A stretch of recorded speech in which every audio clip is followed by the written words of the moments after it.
The GX 2009's sturdy, rubber, overmolded body is suitable for use in most environmental conditions. The unit is dust-proof and water-resistant. The rubber, overmolded surfaces on much of the case help protect it from impact damage and aid in gripping the instrument in your hand. A clear plastic window through which the LCD can be viewed is located on the front of the case. 3 gold-plated brass charging contacts that are used when the GX 2009 is placed in the charging station are on the back of the case. 4 sensor diffusion ports are located on the bottom of the case. The ports are labeled as H2S for hydrogen sulfide, CO for carbon monoxide, HC, which stands for hydrocarbons for the combustible channel, and O2 for oxygen. There are 3 alarm LED lights on 3 sides of the instrument to increase the visibility of alarm conditions. There are 2 audible alarm ports to make it easier to hear the alarm conditions even in noisy environments. The GX 2009 can produce a 95 decibel alarm at 30 centimeters.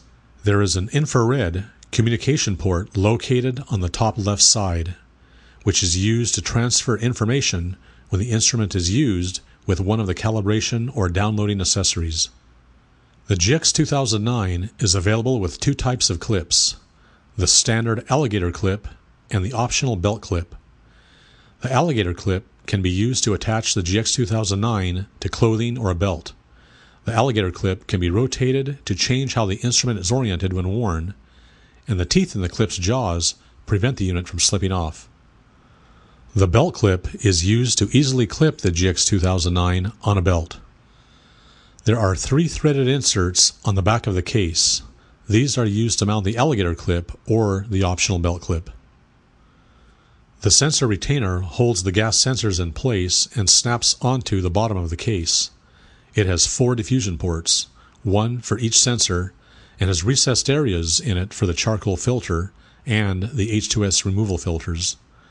It also has indexing features for the sensor retainer gasket. The sensor retainer gasket seats onto the sensor retainer and seals the interface between the sensor retainer, sensor cover, and sensor cover retainer. The sensor cover retainer snaps onto the sensor retainer. 2 screws secure the sensor retainer and the sensor cover retainer to the case. The charcoal filter disc is located in the CO sensor port of the sensor retainer. It is black, has a woven texture, and is impregnated with a hydrogen sulfide absorbing material. It fits into a recessed area of that port. The CO sensor will respond if exposed to hydrogen sulfide and certain hydrocarbon gases. The charcoal filter scrubs these gases out of the gas sampled to avoid false CO readings. The H2S absorbing material added to the charcoal filter extends its H2S absorbing life. If false CO readings are noticed, especially high readings in the presence of H2S, change the charcoal filter disc. 2 H2S removal filter discs are located in a recessed area of the combustible gas sensor diffusion port in the sensor retainer. The H2S removal filter discs are white when new. They scrub hydrogen sulfide out of the gas sampled to increase the life of the combustible sensor. They darken as they absorb H2S and must be changed when they turn to a dark brown color.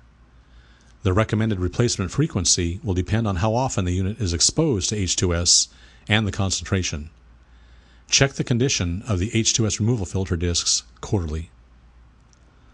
The sensors are protected from the environment by the sensor cover, which allows ambient air to diffuse to the sensors. The sensor cover is white and protects the scrubber filters and sensors from dust and water. It fits on the sensor retainer gasket over all the sensor diffusion ports and is secured in place by the sensor cover retainer. If the sensor cover becomes dirty, the response time and accuracy of the GX 2009 will be affected. Replace the sensor cover if it appears dirty.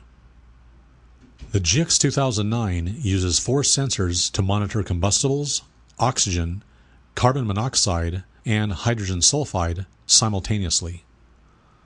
The combustible gas sensor detects combustible gas and vapors in the lower explosive limit range, or LEL, with a catalytic element. A sintered metal flame arrestor covers the element and allows ambient air to diffuse into the sensor. The reaction of gas with oxygen on the catalyst causes a change in the resistance of the element, which affects the current flowing through it. The current is amplified by the GX 2009 circuitry, converted to a measurement of combustible gas concentration, and displayed on the LCD. The oxygen sensor is a galvanic type sensor. A membrane covers the cell and allows gas to diffuse into the cell at a rate proportional to the partial pressure of oxygen. The oxygen reacts in the cell and produces a voltage proportional to the concentration of oxygen. The voltage is measured by the GX 2009 circuitry, converted to a measurement of gas concentration, and displayed on the LCD display. The carbon monoxide and hydrogen sulfide sensors are electrochemical sensors that consist of two precious metal electrodes in an acid electrolyte. A gas-permeable membrane covers the sensor face and allows gas to diffuse into the electrolyte. The gas reacts in the sensor and produces a current proportional to the concentration of the target gas. The current is amplified by the GX 2009 circuitry, converted to a measurement of gas concentration, and displayed on the LCD. The GX 2009's liquid crystal display during normal operating mode will show the current gas readings for all gas channels, the current time, battery conditions, and any alarm indications. When either of the control buttons are pressed, the LCD backlight comes on for 30 seconds. Two glow-in-the-dark control buttons are located below the display on either side of the front buzzer opening. The power mode button will turn on the unit as well as the LCD backlight. It is used to scroll through the display mode, reset gas alarms, enter calibration and setup modes with the air button. It is also used to select displayed items and parameters and to save adjusted parameters. The air button is used to perform a fresh air adjustment, adjust or change parameters, and also turns on the LCD backlight. The primary function of the GX 2009's printed circuit boards are to amplify the signal sent to them from the four gas sensors, convert the signal to a measurement of gas concentration, display the gas concentration on the LCD, store peak, STEL, and TWA readings, and activate the alarm circuit if an alarm point has been reached. The circuit board also monitors battery level, battery failure, and sensor failure.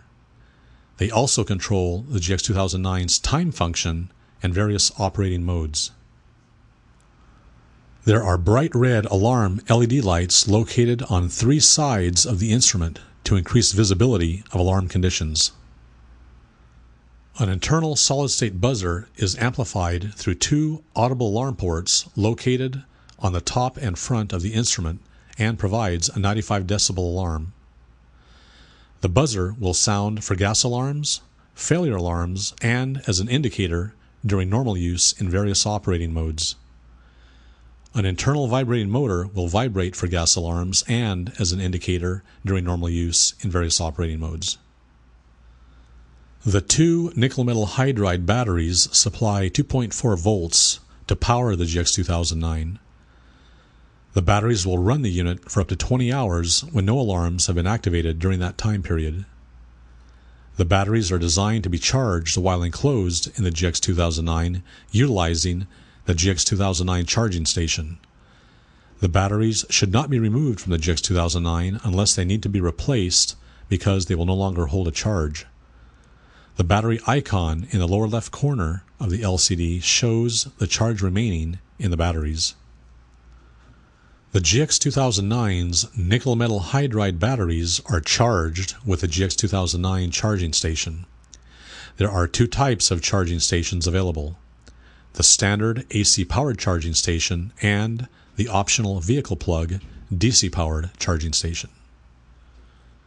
The standard AC powered charging station is available in configurations that charge from 1 to 5 instruments at a time. The single instrument charging station consists of one instrument charging base and an AC adapter. The AC adapter for the standard charging station plugs into a 115 VAC wall outlet and connects to the charging station with a jack on the end of a 5-foot DC output cable.